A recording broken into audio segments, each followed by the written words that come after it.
السلام علیکم ورحمۃ اللہ۔ شوہر کو اپنا بنانے کا طریقہ۔ میں نے آج تک خاوند سے زبان درازی نہیں کی۔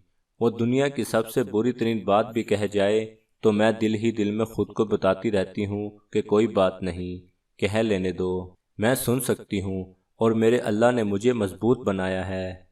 دکھ تو ہوتا ہے، ظاہر ہے میں بھی انسان ہوں، لیکن یہی دین ہے، یہی حق ہے، خاوند کا یہی مقام ہے۔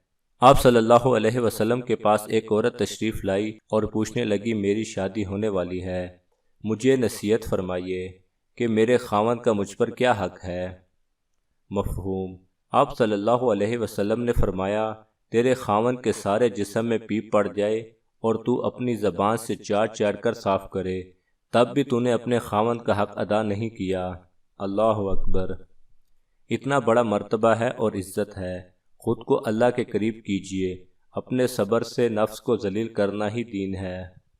علامہ اقبال صاحب فرماتے ہیں، خودی میں ڈوب کے پا جا سراغ زندگی۔